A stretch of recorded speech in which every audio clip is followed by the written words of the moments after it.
right. Well, good morning and good afternoon, everyone, and welcome to today's Exploring by the Seat of Your Pants event. My name is Joe Grabowski, and I'll be your host for today. Happy World Ocean Week to everybody, and a big belated Happy World Ocean Day. Yesterday was June 8th, World Ocean Day, and all week long, we've been celebrating our ocean in partnership with the Explorers Club. So I'm down here in New York, in Manhattan, at the Explorers Club, and hosting an amazing series of events this week with ocean scientists, researchers, filmmakers, and conservationists who are all sharing the ways that they're documenting, researching, and protecting our ocean. So we still have a jam-packed 2 days coming up. So if you visit exploringbytheseat.com, you can find all the events there, /Ocean Week, see what's coming up, watch past live events, register to tune into the ones coming up. You might even be able to snag a camera spot for one of the events that are still coming up this week. We are kicking off a really cool theme today called Green Ocean. So we're focusing on that plant life that's so important in our planet's ocean. We're going to talk seagrass, we're going to talk kelp, we're going to talk mangroves. And so kicking us off this morning, we've got Benjamin Jones. He co-founded the marine conservation charity Project Seagrass after realizing that seagrasses were frequently ignored in the world of marine conservation. So this global organization aims to conserve seagrass ecosystems through education, to influence research and action, and Ben focuses on working to enhance understanding of the importance of seagrass using creative design to communicate scientific research to the wider public. And this is also really cool. If you've ever seen the amazing BBC series Blue Planet 2, Ben was the scientific advisor for that. So let's bring Benjamin in live with us right now. Hey, Ben, how are we doing today? Good, thank you. Thank you for having me. Happy belated World Oceans Day for yesterday as well. I'm really happy to celebrate the ocean and this amazing week of activities you have planned. All right. Well, amazing to have you joining us today. You're in Wales, right? I am in Wales, yes. Rainy Wales today. Doesn't look inviting for some exploration of the ocean today, but maybe tomorrow will be better for me. All right, fair enough. Well, Ben, I'm going to let you take over for a little bit. We're going to get a Kahoot ready for the kids behind the scenes as well, and then we'll have some Q&A time. So the floor is yours for now. Thank you. So yes, I am Benjamin Jones. I am a co-founder of Project Seagrass, and I'm a marine biologist focused on this amazing plant that we see here. So always about seagrass with me. And my journey with seagrass started right here on a beach in the Dominican Republic. And I guess little did I know that there was something under the water in this bay that would ultimately change my life, change the direction of my work.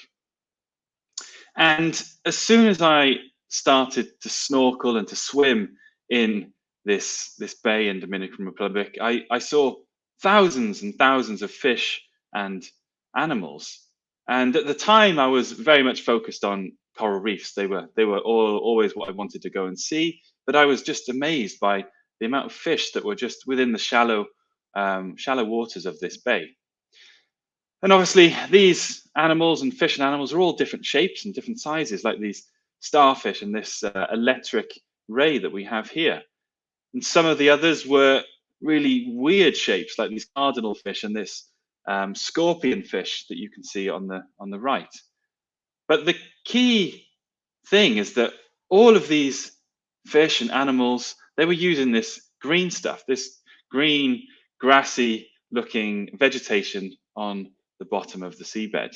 And at the time, I didn't really know what it was. I didn't really understand that this was seagrass. It hadn't been in any of the books that I'd read when I was learning to become a marine biologist. It hadn't been in any of the wildlife documentaries that I'd seen. But I now know that this is a seagrass meadow, the savannas of the sea. And the more I learnt about them, the more I realized that these are really, really special, unique places in our ocean.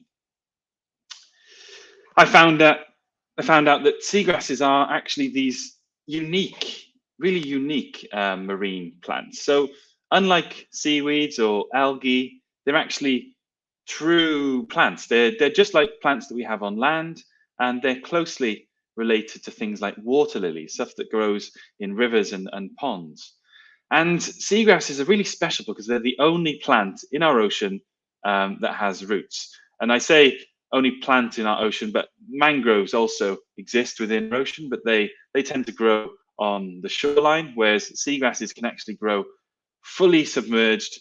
They live under the sea all day long, and that's where they grow. It's pretty amazing that they've been able to adapt in this environment. So just like flowering plants and just like the plants we have on land, seagrasses have flowers like the ones you can see here. They have fruits like these things, and they have seeds as well. That these are beginning to become seeds. Insects and the wind, pollination and the movement. These seeds is the marine and the currents of the water, so water movements. So we have small, cute little animals like these crustaceans here, and these have often been described as the bees of the sea because they pollinate seagrass flowers just like bees do for land plants. And we also have large grazers like turtles and dugongs, as well as birds, and these eat seagrasses, which obviously contain the seeds, and then they travel around the world with them, and then they pass them through their stomachs, and that helps seagrasses disperse and grow in different areas across the planet. And I also learned, the more I learned about seagrasses, I also learned more that they evolved actually 65 to 100 million years ago. So they're around when some of the dinosaurs were around, and they actually were probably eaten these marine sloths or things like herbivorous crocodiles that probably went extinct when lots of the other dinosaurs went extinct. But over the millions of years that followed, seagrasses evolved and adapted to live a life underwater. So we don't really know why they returned from the land. They went from the land to the sea. We don't really know that, but we know that now they've developed these special plant cells that can actually tolerate salt water. And the more again I learned about seagrasses, I learned that how they're vital for things like biodiversity, things like fish and protected species like rays and dugongs. And I found out that you can actually get 40 times more fish and invertebrates in a seagrass meadow than in an area of just sand. And I've also discovered since then that seagrasses support thousands of different fish species. So they're really, really important for biodiversity. They're hotspots of biodiversity and fish and invertebrate habitat. And because they're hotspots for marine life, they're also very important for fishing. And seagrasses act as a sort of nature's supermarket. So lots of people around the world, they might take a trip down to the beach, down to their seagrass meadow and go fishing. And these are really important in places across the tropics, places in the Caribbean, across Southeast Asia and on the coasts of Africa. They're very, very important areas for local people, local communities to be able to collect food. It's just like going to the supermarket, really. They're able to go to the beach, go to their seagrass meadow, and either use fishing rods and fishing nets to collect fish, or just collect things like sea urchins and snails from the seagrass that are then eaten by local communities. But seagrasses also have a really amazing role in climate change adaptation. So seagrasses absorb carbon from our atmosphere, and they have this unique ability to actually bury it underneath themselves, underneath their roots, and lock it away in the sediment. And some of the oldest known seagrass meadows in the world are up to 200,000 years old. And they're probably sitting on chunks of carbon that have been there for that long. So they're really, really important for helping us mitigate and helping us solve change. But throughout my journey with seagrass, I've also learned that they've been lost around the world. This image you see here is characteristic of lots of seagrass meadows around the world where we've lost the fish. It looks kind of unhealthy. It looks really unhealthy and doesn't look vibrant at all anymore. It's in a really, really sad and sorry state.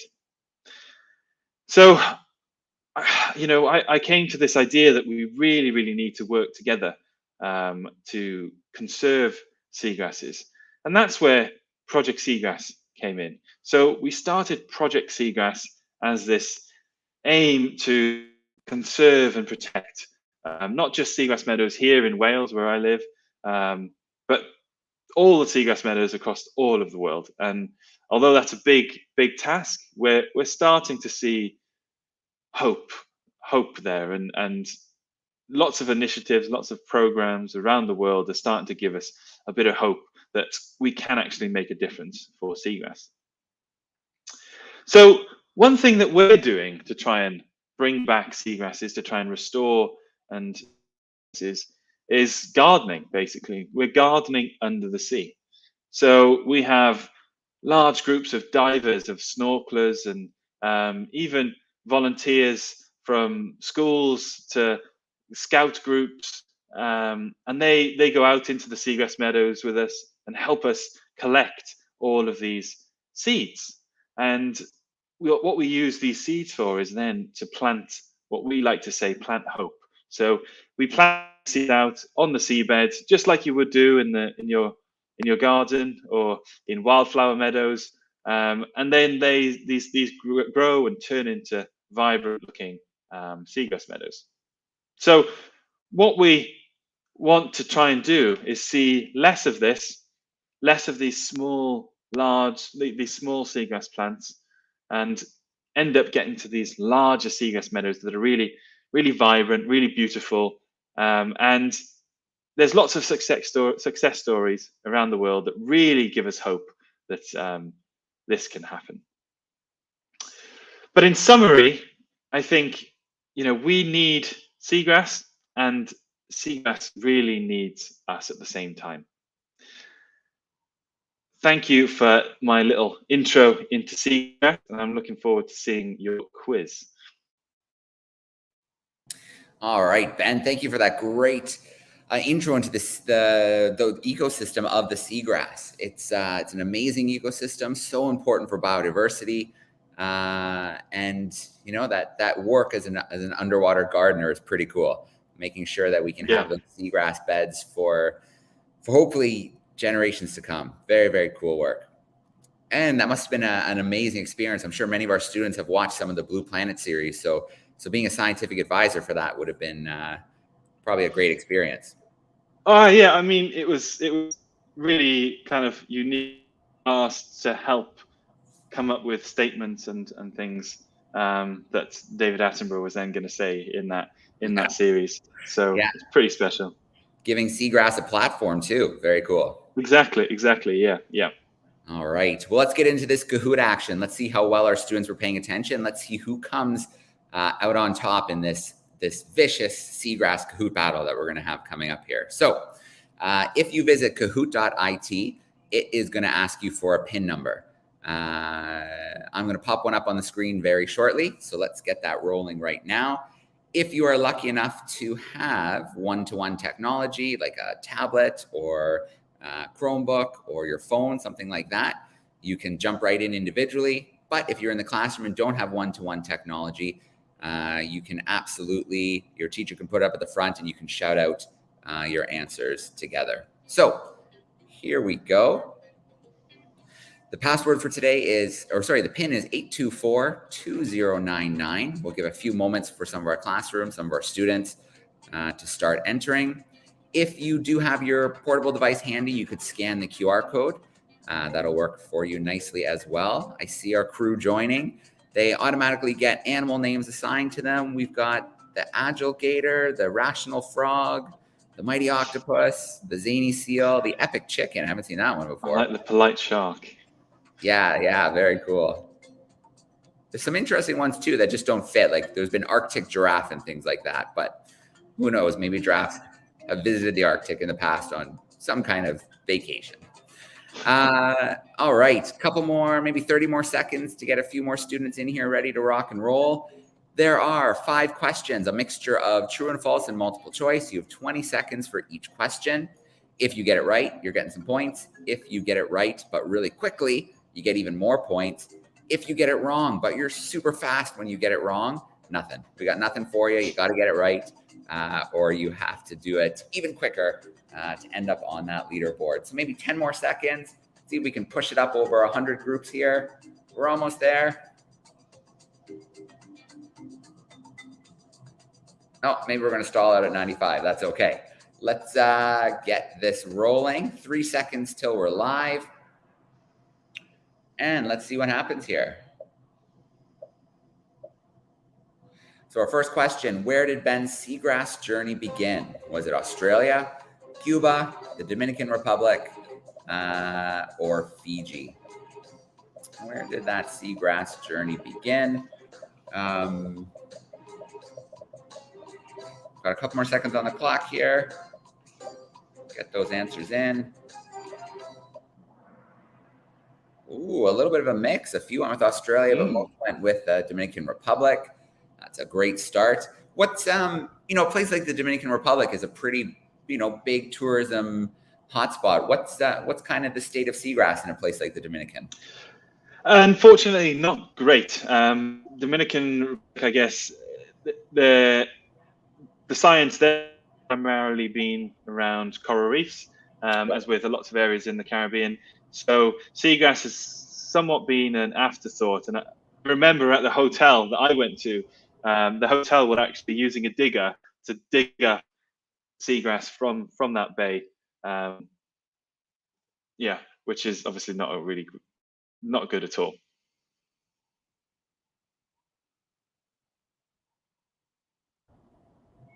On that top spot. Let's jump to our next question, true and false. We should be quick with this one. Seagrass are the only plant in the ocean with roots. Was that true or false?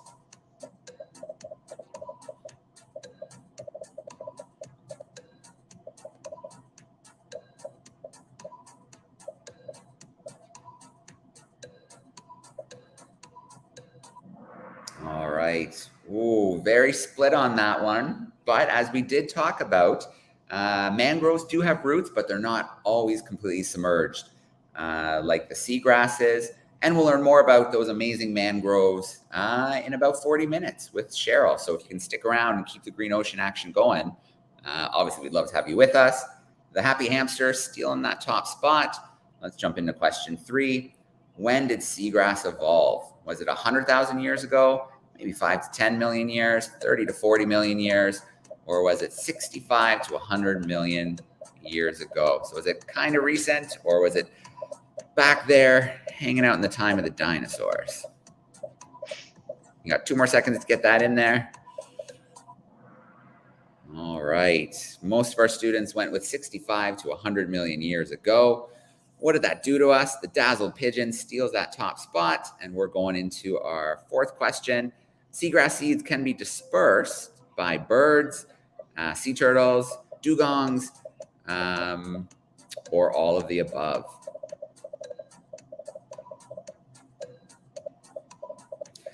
That's really cool. We always think about seeds being dispersed on land, like in the rainforest, by bats and birds and mammals. But yeah, in the ocean too, all of the above. Good job, crew. Nice. With that. Yeah. Dazzled pigeons holding on tight. Final question, true and false. Seagrass beds do not play a role in storing carbon. So they are not helpful in our battle against climate change. They do not play a large role in storing carbon.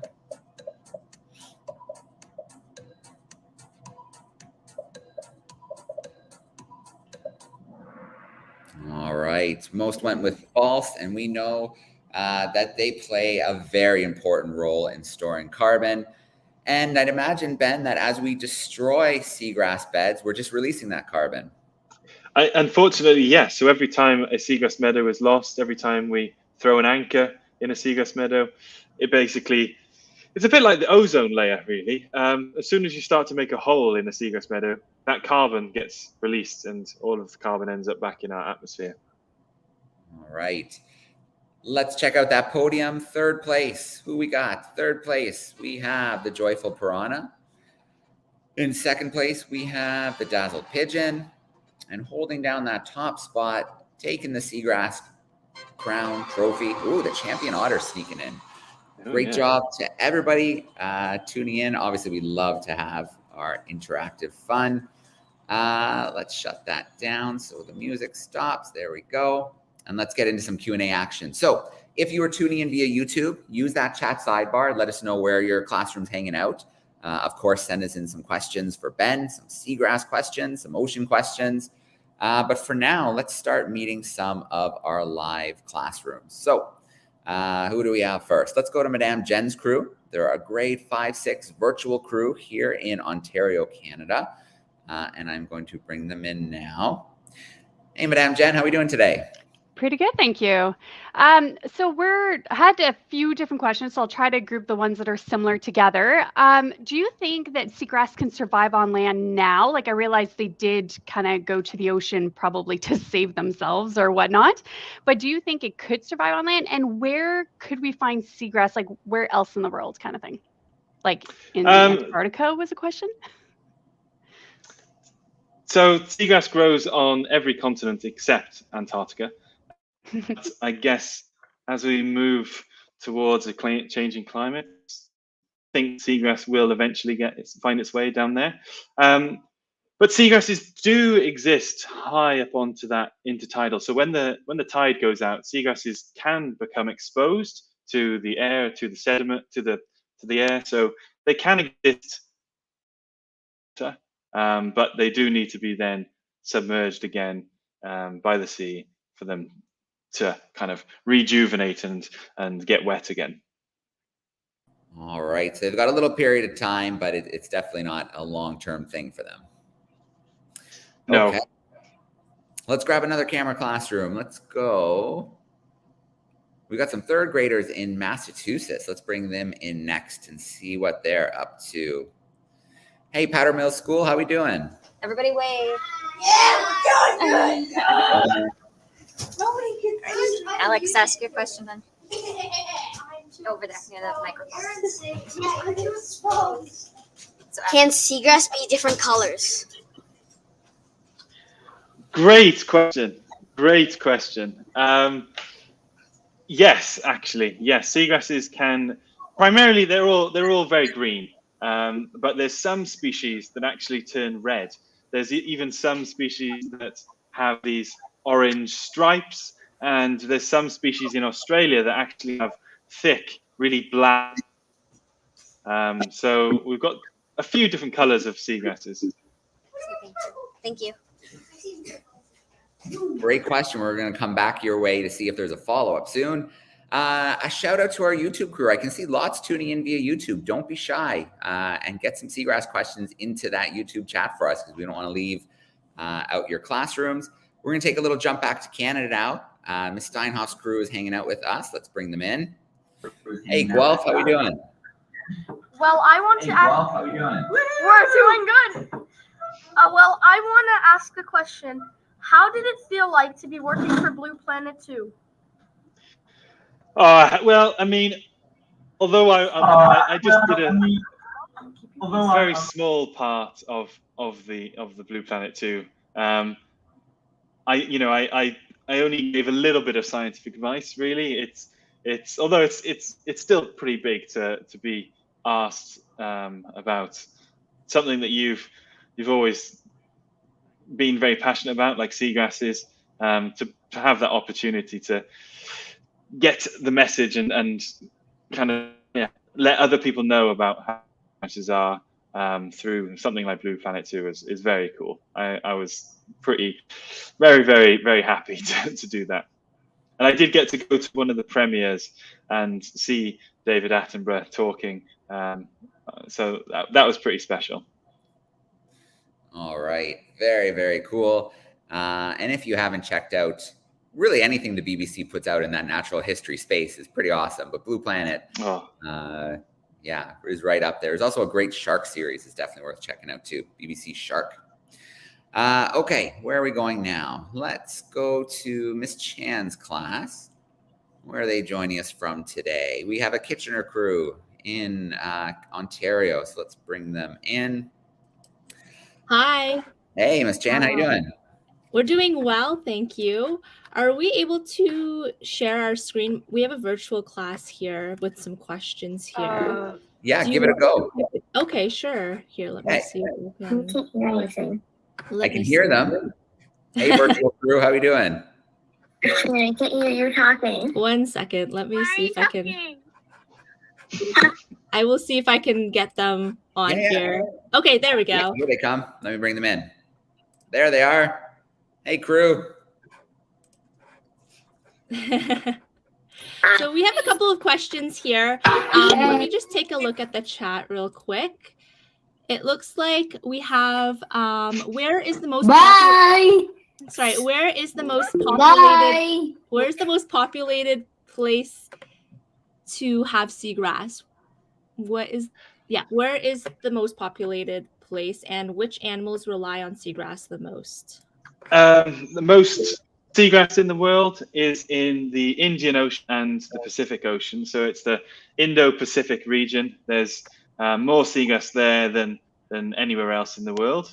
But the world's biggest seagrass meadow, I think, is in the Bahamas, and that's a really, really, really large single seagrass meadow that's so big that it takes people, I mean, weeks and weeks and weeks to be able to actually map and monitor that. And the other question was, which animals rely on seagrass the most?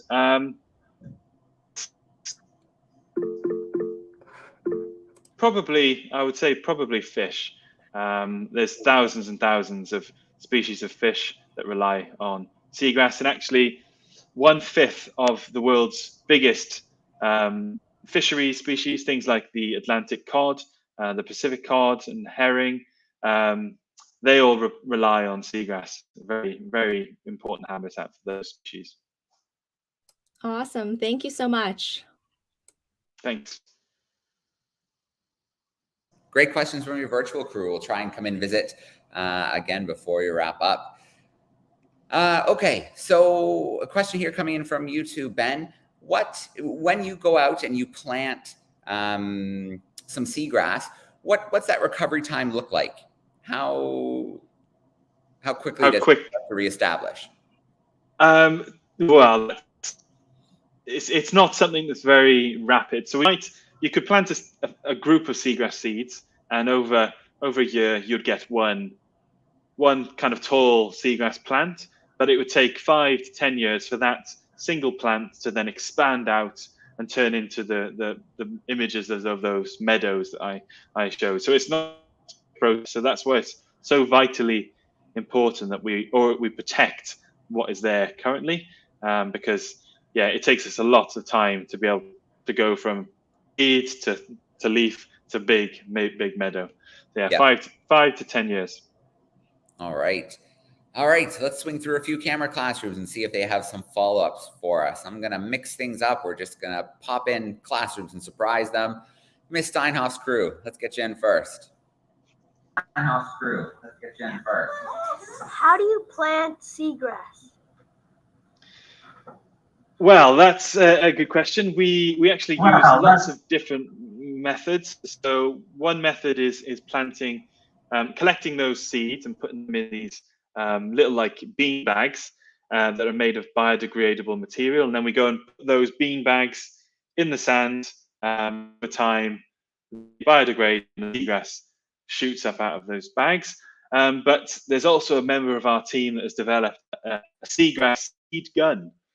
So she uses this gun to point into the seagrass, and she basically shoots seagrass seeds into the sand. And that looks to be quite an interesting method for restoring larger areas of seagrass. So there's lots of different methods that we can use.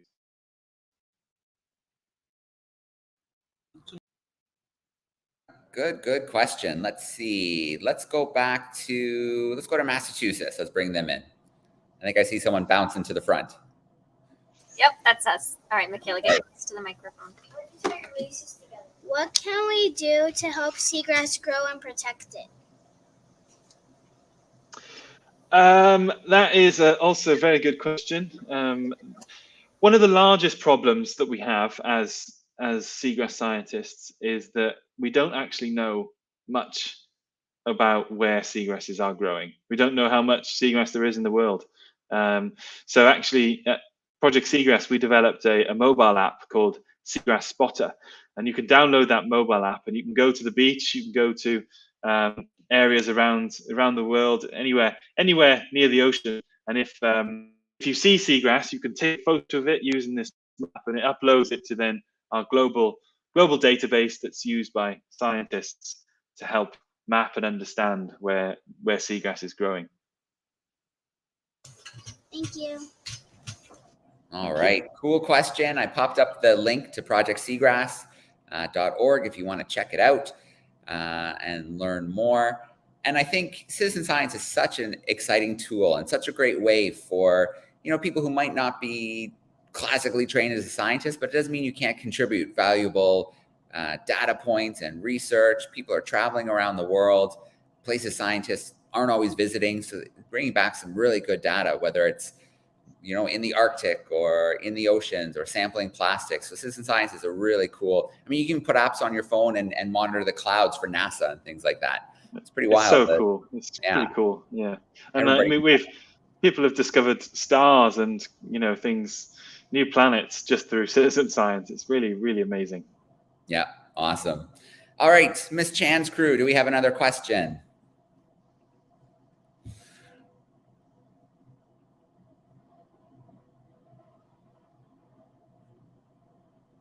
Sorry about that. Let me take a look here. It looks like most of our questions have been answered. Let me just double check. Any more questions, everyone? I think everything has been answered here. All right. If another one comes up, shoot me a message in the private chat. We'll bring you back in. Yeah, sounds good. Thank you. All right. Madame Jen, how are we doing over there? Good. So I had no idea I could share my screen out of all the presentations I've done. So I need to try this. Yeah, go for it. Sometimes it'll ask you for permission and then we're a little bit stuck, but maybe we'll be in luck. I will try it out. Yeah, go for it. Do you guys see anything yet? That's promising. Yeah, there you go. To me, it shows that it is sharing. Do you see it? Yeah, there we go. Hey, say hi, guys. So I have a bunch of them that close their cameras. But we do have a couple questions for you guys. So Sienna?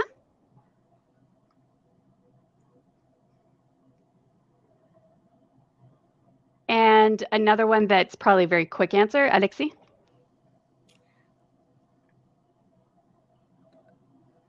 Madame Jen, the sound didn't come through. Can you repeat those questions for us?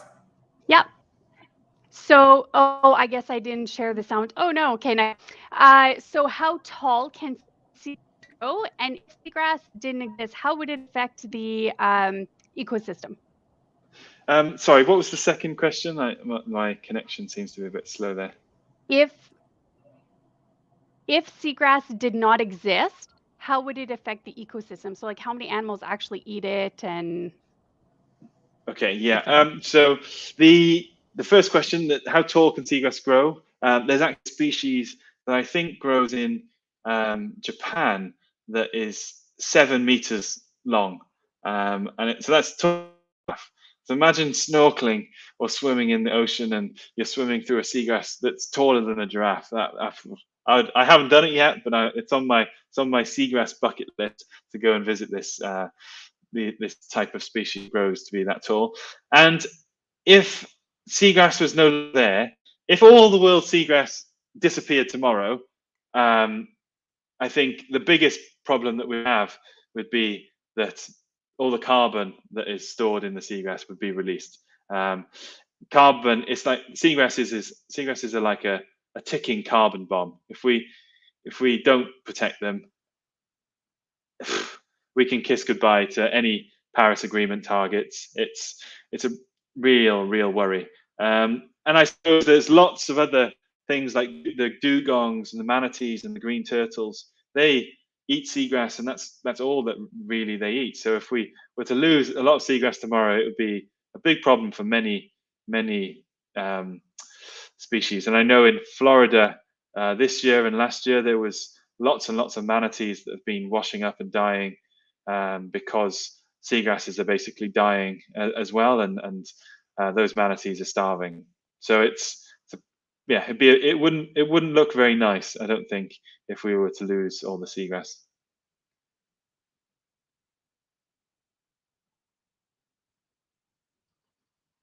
You're on mute, I think, Joe.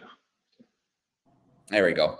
We know with climate change that it's warming the waters, and that's changing lots of things. It's changing the range of animals. Some are losing range, some are moving into areas they haven't been before. How does a warming ocean affect seagrass? Are they impacted by warming in the ocean? Yes, they are. And climate change it's still a bit of a topic where we're really unraveling the new science about, but there seems to be both positive and negatives. So actually, seagrasses, like lots of plants, if you warm them up, if you increase that temperature, they can actually increase their productivity. So seagrasses might do better in slightly warm, but obviously there are some species that exist within the range of their temperatures. So while some others might really do well in warming environments, those others are really going to get lost. Yeah. But they also, with climate change and increasing sea level rise, those distributions of seagrasses are going to change, because they can only grow at a certain depth where they can still reach that sunlight. So as sea rises, those seagrasses are going to have to come up further along the shore as well. So it's still a bit of I suppose, we don't really understand what the dynamics are, because we're only predicting and projecting. We haven't really seen the same sort of effects that we see with corals in seagrasses yet. Yeah. All right. So I think we have time to maybe squeeze in one more question before we wrap up. So if you are in a camera classroom or on YouTube, if you want to give me a wave if you're on camera, or pop a message into our chat, and we can jump in for maybe one more question. Oh, I see someone in.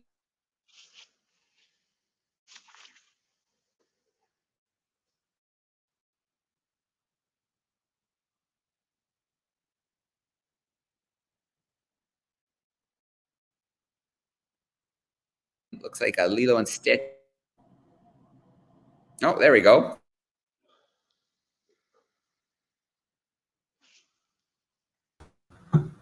Okay. Can humans eat seagrass? Yes, we can. Sort of. Yes and no. We can eat the seagrass seed. Oh, we might have lost Ben. Oh, there he is. Yeah. Did you get that or not? We lost that, Ben.